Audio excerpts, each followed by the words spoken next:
Welcome to Is This a Real Sex Thing? Here's your first and only question. Which of these is not a real sex thing? Being aroused by feet. Using foods during sex like melted chocolate or whipped cream. And enjoying being blindfolded during sex. It's a trick question. They're all real sex things. Hi, I'm Shambudram. This is Crash Course Sex Ed. Today we're talking about kinks and how common they really are. We'll be right back after these messages. A kink is a non-conventional sexual behavior or desire. Things like wanting to be watched during sex or being really into rubber outfits. Sometimes these desires live in the realm of fantasy where just a mental image turns a person on, and they don't actually act on it. Other times, those desires are an active part of someone's sex life.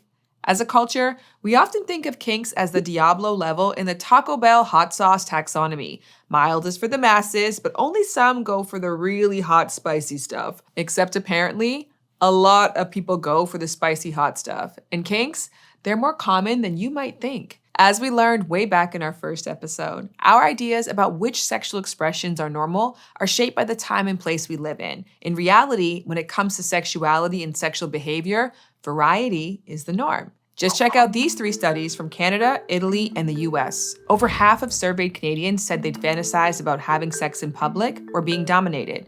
68% of Italians said they'd had a kinky fantasy at least once in their lives, the most common being voyeurism or getting aroused by watching someone else get undressed, be naked, or engage in sexual activity. And more than 90% of surveyed Americans said they'd fantasized about being dominated or dominating their partner. No, this survey was not conducted in a movie theater showing 50 Shades of Grey. But why, Shan? I hear you asking. Why do some people like paint or tentacle stuff or wearing diapers? Wherefore art thou kinky? Well, compared to other sex-related topics, there hasn't been a ton of research about kinks. But from what studies have been done so far, the answer may be a lot of reasons. One hypothesis is that kinks are learned, kind of like how Pavlov's dog started drooling when they heard a bell because they associated the sound with dinner time. Sometimes, if an early experience of pleasure co-stars a not obviously sexy object, sexy feelings can become linked to it, and voila, a kink is born. Certain kinks may also correlate with personality traits, like if someone is introverted or extroverted, and those traits can be influenced by genetics. But the data on this is especially limited. It's just not something many researchers have asked people about. You also might have heard these kinds of sexual interests described as fetishes, but a fetish isn't the same thing as a kink. A kink broadly describes taboo sexual behaviors, even if they're not actually that unusual. But a fetish is a particular type of kink, where somebody's aroused by a specific object, like leather or underwear, or a non-genital body part like hair or feet. In any case, one 2017 study found that if somebody had a fetish, that's not the only way they wanted to have sex. They just extra enjoyed it that way. Here's the thing though, when Diablo sauce or mango habanero or da bomb isn't something you're personally into, it's easy to get caught up in your own ick and judge people who do like it. That's part of why some people with fetishes may hesitate to tell their partners about them. But as long as everybody involved consents, kinks and fetishes can be a fun and fulfilling part of sex. Like to give one big example, a kink that often gets misunderstood is BDSM. The definition has changed over time, but today, it's generally understood to cover bondage, discipline, and submission, and sadism and masochism, sex acts that often play with power dynamics or giving and receiving pain. Which might sound surprising. How does ow translate into ooh? Well, there's some evidence that the processing of pleasure and pain are closely linked in the brain, since they both are tangled up in the opioid and dopamine systems. But playing with pain requires caution. Research has shown that injuries from BDSM activities do happen, both intentionally and unintentionally.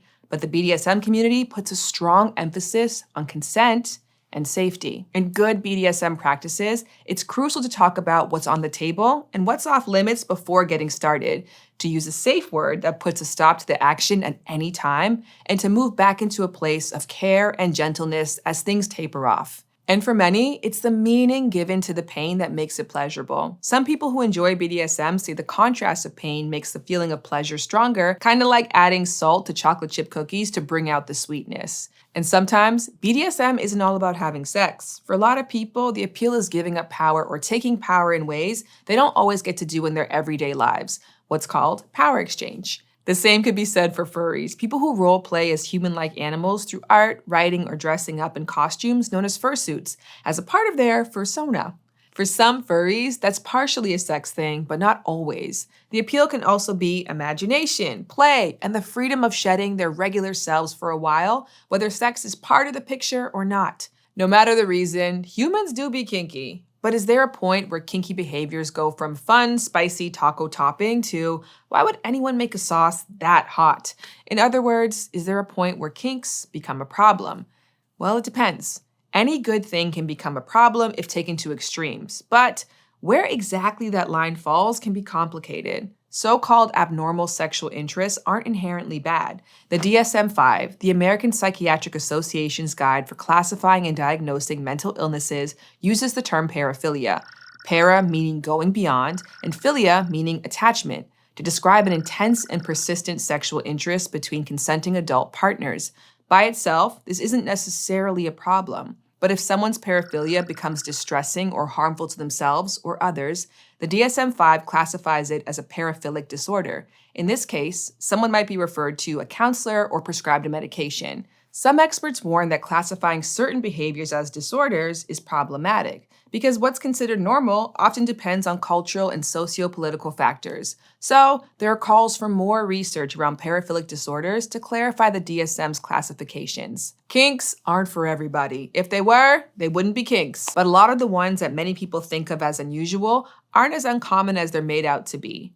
What we do, think, and feel when it comes to sex can be an expression of who we are, but it's also shaped by the time and place we live in. In the end, sexuality is deliciously diverse. That's a theme we've kept coming back to throughout this entire series. What's one person's yes, please, might be another person's no thanks. And you know what? That's thrilling. There's room for everyone to have an amazing time with a partner who feels the same way. There's space to keep trying new things or return to tried and true favorites. No matter the recipe, good sex comes down to the same ingredients. It's consensual and it's safe. And there's trust, fun, and delight for everybody involved. And with that, Crash Course Sex Ed is a wrap. How you feeling, Teen Shan? You've definitely cleared a lot of things up. Thanks, old Shan. Girl, who you calling old? Whoops. One more condom balloon for the road?